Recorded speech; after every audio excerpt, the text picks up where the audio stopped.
そ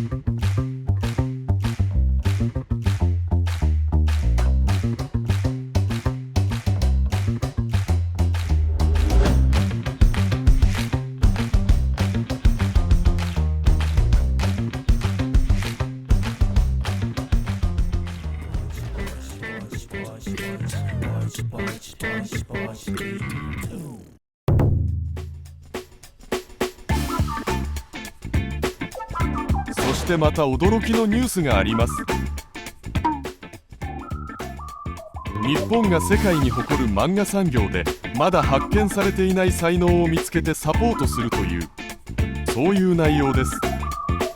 施設内に連載作家を招いた講演や研修も接するし、漫画や映画などの資料も大量に取り揃えるそうです。思う存分見ることができます。それで入居者数は20名から30名程度と考えています。応募すれば審査して入居させます。どこなのかはこの記事では発表していませんが、東京23区内に、東京ですね。東京23区のどこかになるそうです。居住費と冷暖房費は無料だそうです。食費などの生活費もサポートしています。本当に最高のニュースです。本当に意味のある挑戦ですね。もしかすると短期に終わったり失敗に終わっても、立派な作家が初回に出なくても十分に意味のある挑戦だと思います。私が申し上げたいことは、初回に最初のチームでいい作家が出てこなくても絶対にがっかりする必要はないということです。ただ3つだけお話しすると、1つは私は東京23区じゃない方がいいと思います。なぜなら東京23区は高いからです。きっとお金がたくさんかかるでしょう。同じお金でできるだけ大きくてたくさんの人を入居させなければならない。ドジャース球場の規模でなければお金を節約しなければならない。東京23区は高いから、それより埼玉行田市のようなところがいい。同じ費用ではるかに多くの人々を入居させることができる場所でやった方がいいと思います。なので20名30名じゃなくて200名300名ならもっといいですよね。多ければ多いほど立派な作家が出る可能性も高くなるでしょう。真の漫画家志望生と私たち皆さんが分かってるように、良い街で暮らすことは重要ではありません。漫画を描ける環境が重要ですよね。東京23区じゃないと漫画が描かれるんじゃないでしょうか。私が埼玉の行田市でも働いて、東京23区でも働いてみたんですよ。どうだったんでしょうか。東京23区ではもっとうまく描かれているのでしょうか。同じでした。どうせ真面目な漫画家なら家の外によく出ないだろうに。埼玉行田や東京港区や全然関係ありません。どうせ家の外に出ませんから。同じです。むしろ港区であることが邪魔ではないですかね。門の外に出てみたら六本木であることと、門の外を出てみたら田畑があった。どちらが漫画がうまく描けるのでしょうか。それで同じお金でできるだけ広いところで多くの人が入居できるようにするために、東京の23区よりは地価や家賃がもう少し安いところに行った方が良かったのではないかと思いました。もちろん基本的にとても偉大で素晴らしいという前提のもとでお話しするんです。私はただ絶賛だけです。多くの成功を願っているので、あえてこの話をしているんです。そして私がコラムですでに全てを話した内容です。もう一つはもう話してしまいましたね。人が多いほど良い。同じお金なら多くの人を入居させた方がいい。今2つを混ぜてお話しました。そして3つ目の話は漫画やアニメを思う存分見られる環境ということなんですけれども、漫画やアニメを思う存分見られるといい漫画家なるのかな。皆さんどう思いますか。思う存分見ることができればいい編集者になれます。でも良い漫画家は漫画をたくさん読んだらいい漫画家になれるでしょうか。同じ条件なら見ないよりは見た方が確実にいいですよね。しかし絵を描かずに漫画をずっと見ているのに漫画を思う存分読みながら絵の勉強もせず、ストーリーの構想もせず、漫画だけ読みながらこれが勉強だよと言っている漫画家志望生がいたらどうでしょうか。この世の全ての勉強は漫画本を少なく読むほど良いです。東京大学医学部か法学部に入りたい。漫画を少なく見るといいでしょう。今の学生の場合は漫画はいつ読むべきですか。当然東大に入ってから漫画を読みます。すごいサッカー選手になりたい。漫画を読むべきですか。私が何を話しているのか理解できますよね。皆さん、漫画は全ての勉強の妨げになります。漫画を楽しんでいると、ただ休んでいるだけで漫画を勉強しているのではありません。漫画を無条件に見るなということではありません。どんな漫画を読めばいいでしょうか。教科書になる漫画を見なければなりません。面白半分で見るんじゃなくて分析しながら見て、また見ないといけません。漫画家を生み出すのは思う存分読める1万冊の漫画ではなく、その人に最高の本、10冊の本があればいいです。10冊を100回読めばいいんです。それともその10冊を書き写してみたり、どんな形式で使ってもいいです。分析してもいいし、書き写してもいいし、繰り返しもいい方法でしょう。どんな形であれ、漫画を勉強するように見ること、これが大事です。それが漫画家の作り方です。今申し上げた勉強になる漫画は、全ての漫画家志望生がすでに持っています。漫画家志望生を漫画家にする漫画本は、図書館にある10万冊の漫画ではなく、自分が故郷から帰ってくる時に持ってきた20巻から30巻の漫画本、そこにあります。つまり全部自分で持っています。自分を漫画家にしてくれる漫画はすでに持っています。持ってるから漫画家志望生になったんです。持っていたので審査を通過して入居することができたのです。もうこれ以上は必要ありません。それで私がコラムで話したように、漫画図書館があるところにただ漫画家志望生たちを一人でも多く入居させた方がいいです。漫画本はもういりません。そこに座って漫画を読んでいると遊んでいるんだなと思えばいいです。ジャンプを含む10種の雑誌がずっと備えられていればいいんだけど、でも自分のお金でコンビニに行って買ってみた方がいいと思います。漫画雑誌ぐらい自分のお金で買ってみましょう。10巻から30巻の最高の漫画はそれぞれ違います。ここまで私のつまらない意見で作ってくださったことに感謝します。本当に素晴らしいと思います。私を呼んでくださったら足りないですがお手伝いします。皆さん、本当にすごいニュース、本当に素晴らしい知らせがあります。漫画の世界を動かす本当に驚くべきニュースがあります。記事のタイトルはこうです。アニメの漫画やゲームを目指して海外市場20兆円。官民連携の司令塔を組織して9月に設置する。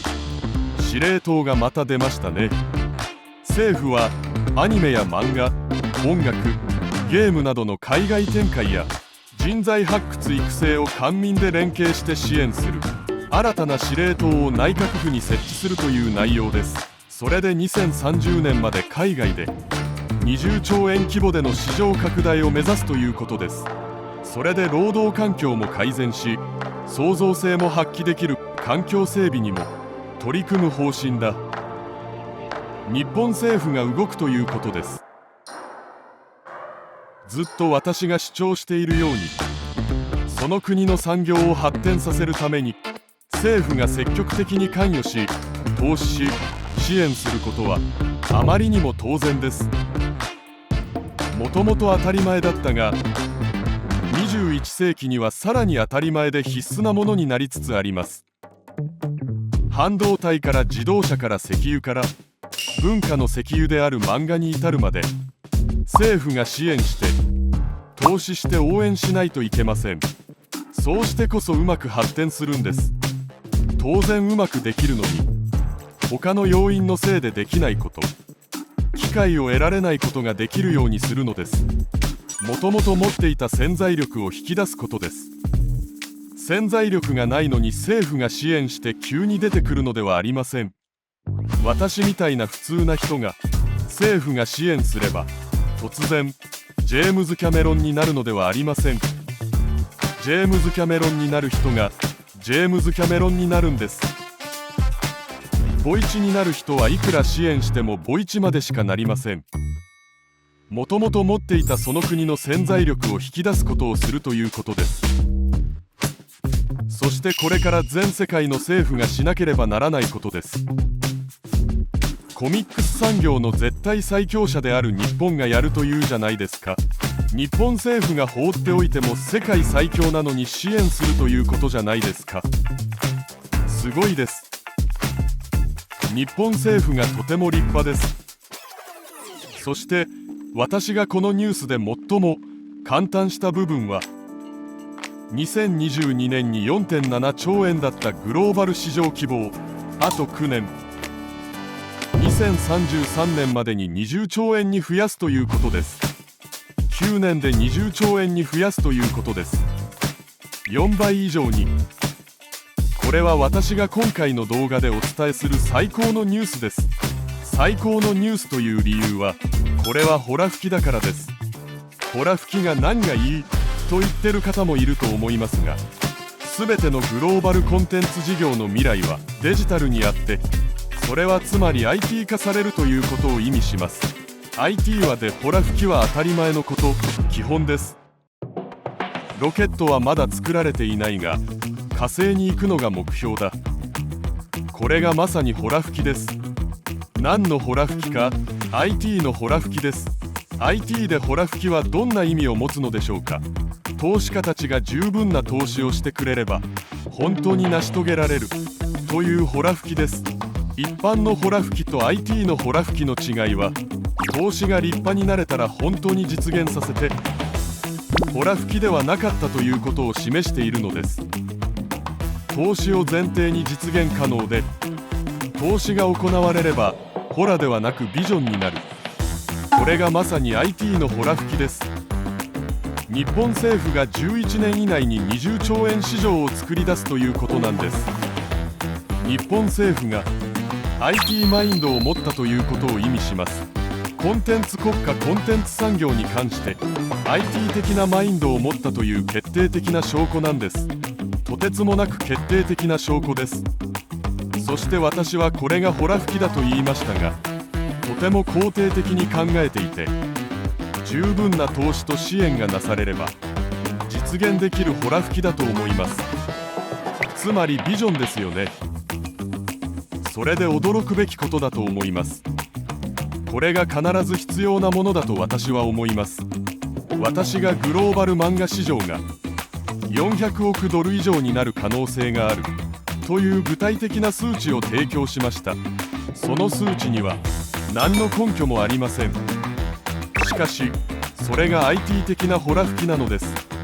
私が思うに、各国と漫画事業をする人々が懸命ならば必ず400億ドル以上になるからです。それで400億ドルは謙虚な話になってしまうということです。もっと巨大になれるんです。これがとても意味があることだと、そう思います。ここで終わりではありません。もっとクレイジーなニュースがありました。日本政府が漫画とアニメに国際的な振興拠点、メディア芸術ナショナルセンター、仮称メディア芸術ナショナルセンターを作るそうです。これが漫画アニメセンターというものです。私が漫画センターがないといけないと言ったんですけど、話してすぐにこんな記事に接しました。センターの役割や機能について議論する文学庁の知識人が検討会議を行い、有名アニメーション監督を含む制作者を中心とした委員会も構成し、秋に意見整理をするそうです。すごい話です。日本の漫画とアニメの特撮とゲームは優れた国際競争力を持ち高く評価されていますが、ところが原画やセル画などが海外に精進されているため、センターはその収集保存活用を目的に活用される。本当にすごいニュースだし、皆さんも頑張っていらっしゃると思います。ここに私の意見を少しお話しすると、センターを建設するための知識人会議や制作者会議は必要ありません。なぜかセンターはみんな同じように見えます。しかもあるビルに4階5階を借りても何の問題もなく可能です。会議をして借りる必要はありません。なぜならみんな同じように見えるからです。同じです。それでも会議は必要ではないか。会議より必要なのは速度です。速度を出して早く作らないといけません。会議をして作るんじゃなくて、ただ作ってみないといけません。予算を策定して土地から早く買わないといけません。ユニークな建物、綺麗な建物を思わず作らなければなりません。ぴったり合う建物は必要ないし、そのままやってすぐにやらないといけません。絶対に大きく、ドジャース球場ほどの規模でなければ最大に大きく作っておけばいいです。ひとまず作っておいて、どのように使うかはその次に考えてみなければなりません。なぜか時間がないからです。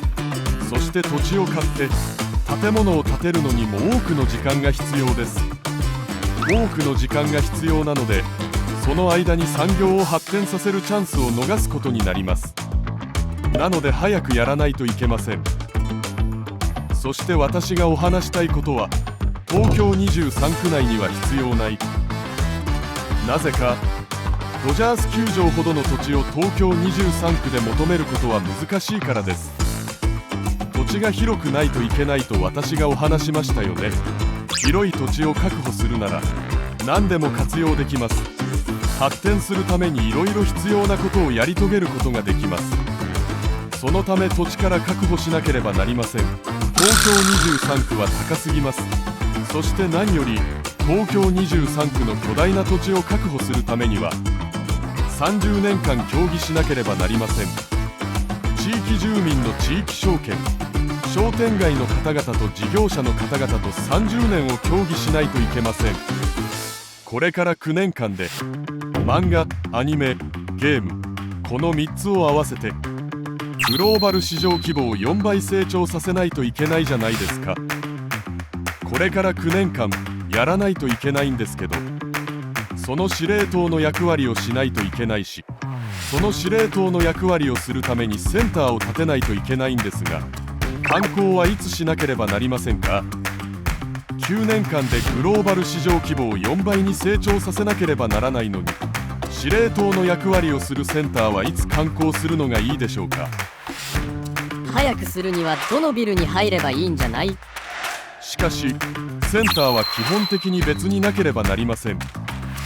別にあれば可能性という価値がとてつもないです。例えばそのセンターを観光産業として活用できるか。港区にあるビルの4階と5階に入っていると、そこが観光事業としてどんな機能をするのでしょうか。でも埼玉行田市に10万平方メートルの土地を買ってそこに建てておけばどうですか。新しい観光地になるかもしれません。そうですよね。それ自体が観光商品です。これは観光商品になるということは、数多くの可能性の例を一つ挙げただけです。とてつもない可能性が生まれます。その可能性を活用するにはセンターは別に建てないといけません。そして予算は無条件で限定されるしかありません。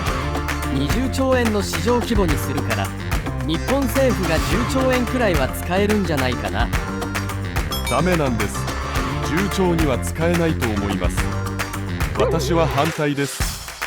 漫画事業がいくら可能性があってもそこまで税金を使う必要はないと思います。ただ埼玉行田市ぐらいなら十分だと思います。東京23区にしなければ大丈夫です。税金は節約しなければなりません。予算は限定されるしかないので節約しなければなりません。それでできるだけ広くて良い土地は手に入れてうまく運営してやればいいんです。日本の半導体産業を発展させるために東京23区の半導体工場を建てる必要がないじゃないですか。同じです。その代わり良い設備で一人でも多く入居させてうまくできるようにすればいいんです。私が埼玉の行田市で YouTube の事務室を作って漫画を描いてみたんですが、東京23区と作業効率の差がありません。建物はみんな同じです。パーティションを分けることができる事務室の膝端があって、講演やセミナーができるところがあればいいでしょ。図書館はいりません。展示室は必要ありません。漫画家の原画などを保存できる巨大な保存室、いいアイデアだと思います。すでにアイデアがあるからあえてこれ以上協議することはないんじゃないですか。速度が一番重要です。絶対に早く建てないといけません。来年4月に完工すればもっと良いです。来年4月に完工して始めながら協議すればいいんです。最初は誰も来ないし何の役にも立たなくてもいいです。韓国のブチョン市で漫画センターを建てました。今の基準で私が聞いたのは17億円を使って建てたと聞きました。ブチョン市の中心部にあるのではなくブチョン市の外郭地域にあります。交通の便もよくありません。しかし何の関係もありませんでした。なぜかまともな漫画家なら入った瞬間出てこないからです。最初は作っておいて使わないと批判をたくさん受けました。しかし韓国はよくできました。作っておいて活用法を探せばいいんです。建物があって土地があれば活用できるからです。活用法を考えてからその時から建て始めたら遅いです。その時から土地を調べに行くともう遅いです。絶対に作っておいて考えないといけません。しかも日本政府の目標は9年前後ですからね。早く建てなければなりません。それで私の提案は埼玉行田市いかがですかということなんですけれども。あなたは埼玉行田市に何があるのと聞かれるかもしれませんが、何もありません。しかも埼玉行田市を今引っ越ししました。ここは埼玉行田市ではありません。他のところでもいいです。ただ私は東京23区ではなく関東平野のどこかにあれば良さそうです。私はとても単純な漫画センターではなくはるかに多くの可能性を考えているんですよ。同じ予算でできるだけ広い土地を確保し早く建てることもできなければなりません。そしてその地域にセンターが来るようになって地域住民にとって嬉しく誇りに思うのは当然であり、地域住民の子どもたちにも働き口と夢を与えることができるところ、それで行田市はとても美しいところです。すごくいいです。そして漫画センターとかいろいろ文化支援システムが入居して地域の発展にすごく寄与したらいいなと思います。私が埼玉行田市に YouTube の事務室を運営していて過ごしてみて働いてみたので行田市をおすすめします。必ずしも行田市である必要はありません。他のところも可能です。とにかくこういうすごいニュースがあります。本当に素敵じゃないですか。漫画の未来がとても楽しみなニュースです。どうかうまく運営されて早く進めて失敗を恐れずにいい結果が出たら嬉しいです。他国の政府事業をしている方々も私たちもやらないといけないこう思っていただきたいです。言いたいことはもっと多いけど今回の映像はここまでにしたいと思います。コメントで質問をたくさんくだされば講義映像もアップロード頑張ります。視聴してくださってありがとうございます。